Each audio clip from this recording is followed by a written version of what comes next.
Dear students, आज के इस वीडियो में हम हॉपकिंसन टेस्ट के बारे में समझेंगे। जॉन हॉपकिंसन जॉन हॉपकिंसन ने इस हॉपकिंसन टेस्ट का इन्वेंशन किया था और पर्पस बहुत ही सिंपल था। पर्पस था एक कॉम्बिनेशन डेवलप करना मोटर और जनरेटर का जो कि मैकेनिकली कपल्ड हो, और ये बेसिकली रीजनरेटिव टेस्ट प्रिंसिपल पे यूज होता था, जिसको हम बैक टू बैक टेस्ट भी बोलते हैं। नॉर्मली जब हम रीजनरेटिव टेस्ट और हॉपकिंसन टेस्ट को एनालाइज करते हैं तो कुछ समय हमें ऐसा लगता है कि दोनों टेस्ट एक ही है, लेकिन हॉपकिंसन टेस्ट के कुछ अलग प्रॉपर्टीज हैं जिसकी वजह से वो रीजनरेटिव टेस्ट से डिफरेंट है। हॉपकिंसन टेस्ट को बैक टू बैक टेस्ट क्यों बोला जाता है? बैक टू बैक टेस्ट बोलने के पीछे रीजन है, इसमें दो आइडेंटिकल मशीन की हमें जरूरत पड़ती है जो कि एक दूसरे से मैकेनिकली कपल्ड होते हैं। आप यहाँ देख सकते हैं इस डायग्राम में कि जो डायग्राम आपको दूर दूर से ऐसा लग रहा होगा, क्योंकि जब आप इलेक्ट्रिकल डायग्राम बनाएंगे 2D में तो ये मुश्किल होगा इन दोनों की कपलिंग दिखाना। इसलिए आप मैंने यहाँ पे अलग से एक डायग्राम दिखाया है जिसमें आप देख रहे हैं M for motor, G for generator, यानी मोटर जनरेटर की जो कॉम्बिनेशन है वो इस तरीके से अरेंज्ड है एक दूसरे से कि दोनों मैकेनिकली कपल्ड है। ध्यान दीजिएगा बच्चों, यहाँ टू आइडेंटिकल मशीन का मतलब ये है कि दोनों मशीन की जो वोल्टेज रेटिंग होगी, जो लोड करंट रेटिंग होगी, वो हमें मैच करना है।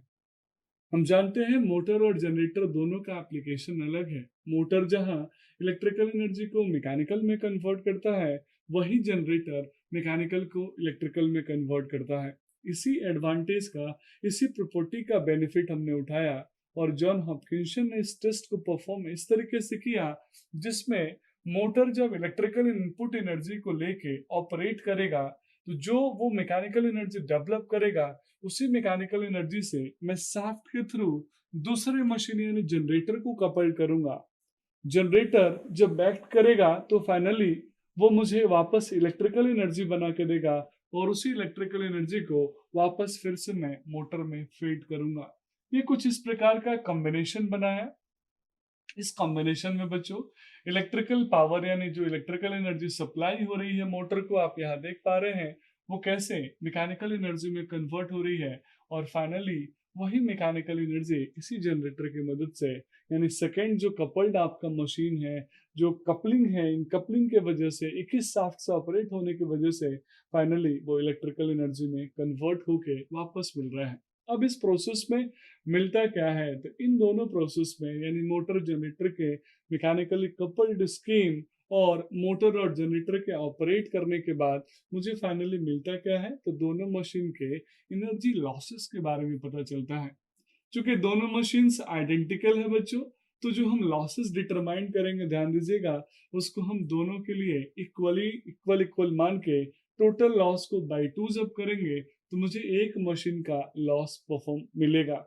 अब इस मशीन की ऐसी क्या क्वालिटी है जिसकी वजह से हमने इस अलग टेस्ट को परफॉर्म किया?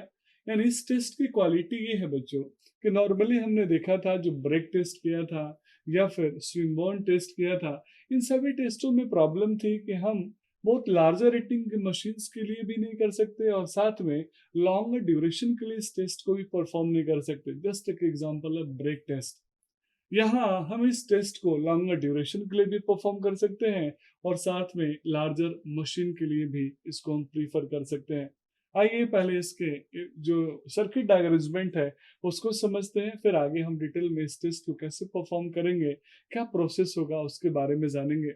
सबसे पहले आप देख पा रहे होंगे मेरे पास डीसी मशीन है, तो मेरे पास दो सप्लाई लाइंस होंगी, मीन्स एक प्लस होगा और एक माइनस होगा। आप चाहे तो यहाँ मेंशन कर दे, ऊपर वाला प्लस है, नीचे वाला माइनस है।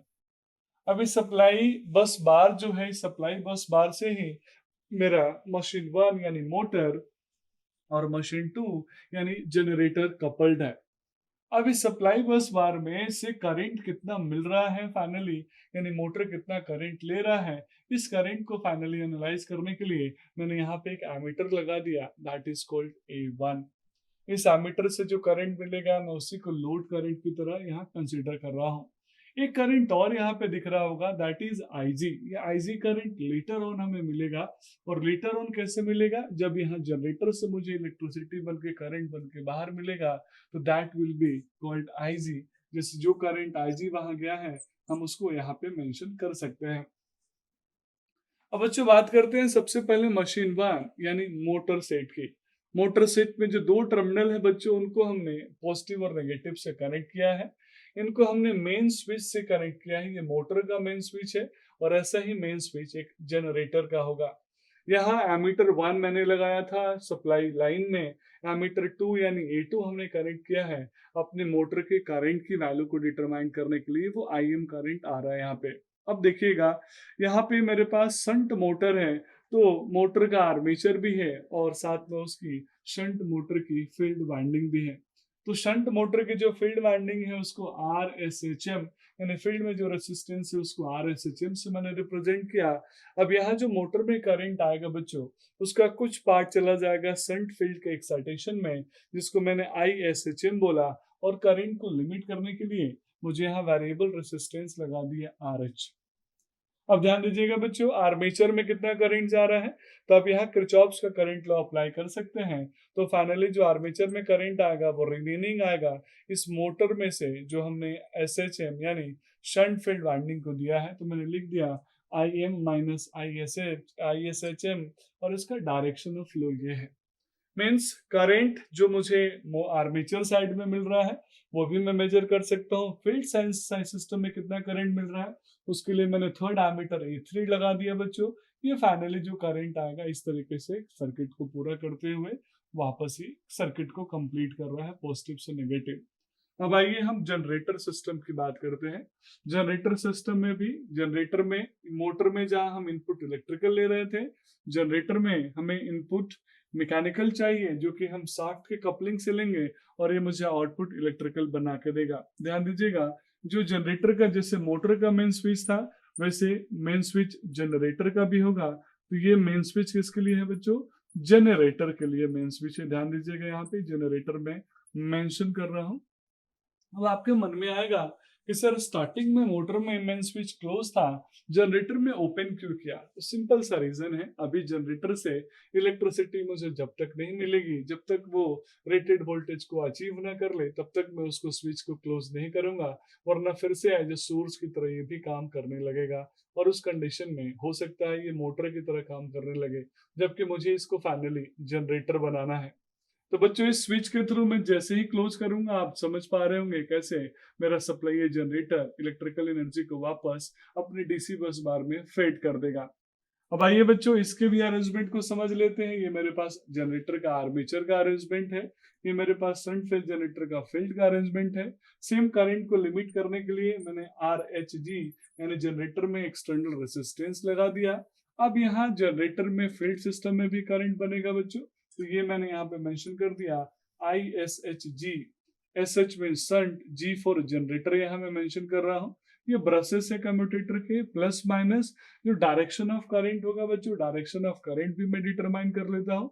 जैसे जनरेटर से जो करंट बनेगा वो क्या बनेगा, तो नॉर्मली जनरेटर से करंट तो IG बन रहा था, मीन्स जो मुझे देना था IG, लेकिन उसमें आर्मेचर में जो करंट बना उसी में से शंट फील्ड एक्साइटेशन होगा। तो ध्यान दीजिएगा मैं अगर यहाँ पे किरचॉफ्स का करंट लॉ लगा लूं तो किरचॉफ्स का करंट लॉ लगा के आसानी से कैलकुलेट कर सकता हूँ। आउटगोइंग करंट मैंने IG माना जो कि AGL यानी जिसको मैं A4 मीटर यहाँ मेंशन कर रहा हूँ। AGL मींस यहाँ कोई स्पेशल मीटर नहीं है, AGL A4 एमीटर है, एमीटर ही है जो कि जनरेटर के लाइन करंट को यानी करंट को यहाँ पे मेजर कर रहा है। तो यहाँ आप लगाएंगे कॉम्बिनेशन तो IAG प्लस ISHG का कॉम्बिनेशन बनेगा। आप ऑलरेडी लगा के देख चुके होंगे, पहले से आपको आता है किरचॉफ्स का करंट लॉ। तो बच्चों बहुत सिंपल सा है, ये एक सर्किट अरेंजमेंट हमने जनरेटर का ले लिया, ये सर्किट अरेंजमेंट हमने मोटर का ले लिया। अब हम इसकी बात करते हैं ये क्या है, इसकी क्या जरूरत है, और साथ में हम समझेंगे मैकेनिकल कपल्ड सिस्टम का क्या मतलब है, मैकेनिकल कपलिंग में होता क्या है। तो आइए मैं मोटर सेट को मशीन 1 एज्यूम कर लेता हूँ और जनरेटर सेट को मैं मशीन 2 एज्यूम कर लेता हूँ। ध्यान दीजिएगा बच्चों मशीन 1 एंड मशीन 2 मीन्स मैं मशीन 1 को पहले सप्लाई से कनेक्ट करूंगा बच्चों। जैसे ही मेन सप्लाई से कनेक्ट होगा थ्रू द स्विच, उसी कंडीशन में मेरा जो स्टार्टर है यानी जो मेरा डिवाइस है ऑपरेट होने लगेगा और मशीन मेरा ऑन हो जाएगा। मीन्स मशीन क्या कर रहा है, फाइनली इलेक्ट्रिकल एनर्जी को मैकेनिकल एनर्जी में कन्वर्ट करके दे रहा है। मुझे अपने मशीन को रेटेड स्पीड पे ऑपरेट करना है। मैं टेकोमीटर की मदद से इस रेटेड स्पीड डिटरमाइन कर सकता हूँ, और इस स्पीड को अचीव करने के लिए मैं यहाँ फील्ड करंट को, एक्साइटेशन को इस वेरिएबल रेजिस्टेंस से एडजस्ट कर सकता हूँ। जैसे ही ISH जो एडजस्ट होगा, उसी के जो ISH एडजस्ट होगा मोटर का, उसके प्रोपोर्शनल में उसकी स्पीड मुझे मिल जाएगी। अब सिमिलरली बच्चों यहाँ दिखेगा, ध्यान दीजिएगा कि जो मेरा मोटर और जनरेटर है वो दोनों एक दूसरे से मैकेनिकली कपल्ड है। यानी जब वो मैकेनिकली कपल्ड है तो मोटर जैसे ही ऑपरेट होगा, आउटपुट मैकेनिकल एनर्जी देगा, तो वो जनरेटर के लिए एज ए इनपुट हो जाएगा। तो मोटर का आउटपुट है जनरेटर का इनपुट, और फाइनली जनरेटर को जब इनपुट मैकेनिकल एनर्जी मिलेगा तो जनरेटर मुझे आउटपुट इलेक्ट्रिकल एनर्जी बना के देना चालू कर देगा। और जैसे ही वो जनरेटर आउटपुट इलेक्ट्रिकल एनर्जी बना के देगा, मैं उसको वापस फिट कर दूंगा। जब अब फिट करने से पहले मैं चेक करूंगा पैरेललिंग। आप जानते हैं जब हम यहाँ पे पैरेलल कॉम्बिनेशन बनाएंगे तो पैरेललिंग करने के लिए मुझे कुछ कंडीशंस, कुछ टर्मिनोलॉजी को, कुछ रिक्वायरमेंट्स को फुलफिल करना होता है। तो जैसे पहला रिक्वायरमेंट है वोल्टेज। तो पैरेललिंग करने से पहले वोल्टेज रेटेड मुझे मिल रहा है कि नहीं जनरेटर से, इसके लिए मैंने यहाँ पे वोल्ट मीटर लगा दिया। आप इसके वोल्टेज को पैरेलल करने से पहले यहाँ डिटरमाइन कर सकते हैं कि वोल्टेज की वैल्यू मुझे क्या मिल रही है। तो मैंने इसको डॉटेड डॉटेड लाइन से आपके लिए आसानी से समझ में रिप्रेजेंट कर दिया। तो इस तरीके से बच्चों आप एक्साइटेशन को, जनरेटर के एक्साइटेशन को, मोटर के एक्साइटेशन को चेंज करके फाइनली आप मोटर और जनरेटर को पैरेललिंग कर सकते हैं। तो एट लास्ट आपका जनरेटर आउटपुट देगा इलेक्ट्रिकल वापस मोटर को, और मोटर अपना मैकेनिकल एनर्जी जनरेटर के थ्रू कपल्ड होगा। अब एक अच्छा टेस्ट है लार्जर ऑपरेशंस, लार्जर रेटिंग के मशीन्स के लिए है, बिगर साइज मशीन्स के लिए है, लॉन्ग ड्यूरेशन के लिए है। तो आइए अब हम इसके कुछ एडवांटेजेस को भी समझ लेते हैं। आप इस टेस्ट को परफॉर्म करके एफिशिएंसी को आसानी से कैलकुलेट कर सकते हैं। बच्चों अगर हम एडवांटेजेस में पहले एडवांटेज की बात करें तो ये है कि ये इकोनॉमिकल है, इकोनॉमिकल टेस्ट है, जिसमें हमें एक बार मोटर जनरेटर के कॉम्बिनेशन को डेवलप करना पड़ता है।